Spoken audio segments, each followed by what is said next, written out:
তো খান সাহেবকে এখনো ভালোবাসো? অবশ্যই ভালোবাসি। কি হিসেবে? হিসাবটা কি না, আচ্ছা। আমার সবকিছু মিলেই তো। হুম। একজন উপবিশ্বাস হওয়ার পেছনে মানুষটা, একজন মাতৃত্বের সাথেই মানুষটা, আমার গার্জিয়ান, আমার সন্তানের বাবা। সব ফেলে দাও, সব হারিয়ে গেল জীবন থেকে। আচ্ছা। নতুন অপবিশ্বাস, নতুন শাকিব খান, হ্যাঁ। এগুলো হয়নি। আচ্ছা।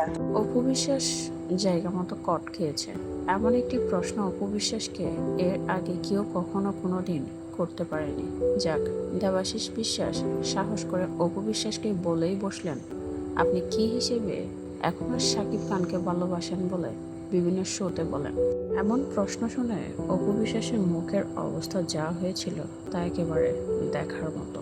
খান সাহেবকে এখনো ভালোবাসেন অপু বিশ্বাস।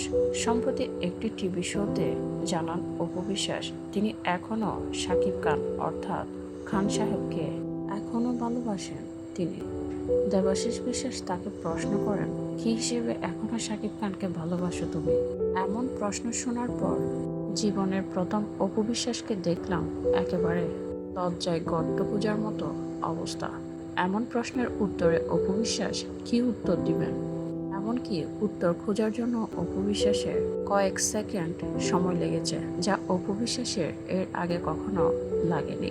যে অপু বিশ্বাস শাকিব খানের নাম শুনলে গড় গড় করে নিজের প্রেম কাহিনী থেকে শুরু করে একদম কনফিডেন্সের সাথে বলে দিতেন যে শাকিবকে তিনি ভালোবাসেন, তার সাথে সংসার করছেন, এখনও চলমান, গোপনীয় রেখেছি, কাউকে বলতে চায় না, মিডিয়ার সামনে বলতে চায় না, কারোর সামনে বলতে চায় না বলে নানা ধরনের অজুহাত দেখাতেন।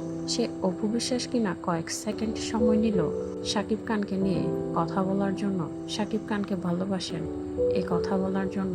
বাবা যায় কি পরিমাণ কট খেয়েছেন অপু বিশ্বাস। যাই হোক, আমার কাছে দেবাশিস বিশ্বাসের এমন সাহসিকতা অনেক ভালো লেগেছে, যা এতদিন কোনো প্রস্তাবক কিংবা উপস্থাপিকা করতে পারেননি। খেয়াল করে দেখবেন অপু বিশ্বাস এই শোতে দেবাশিস বিশ্বাসের সামনে তেমনভাবে মিথ্যে বানোয়াট গল্প বলতে পারেননি শাকিবকে ঘিরে, কারণ দেবাশিস বিশ্বাস নিজে একজন পরিচালক এবং মিডিয়া পার্সন, যার কারণে তার সামনে বেশি বানিয়ে কথা বলতে পারেননি অপু বিশ্বাস।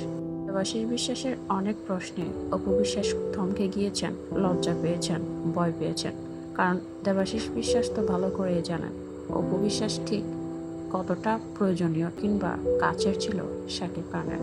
তাই তো শাকিব খানের প্রসঙ্গ আসতে অপু বিশ্বাস খুব খেয়াল করে, খুব যত্ন করে প্রশ্নের উত্তর দিয়েছেন।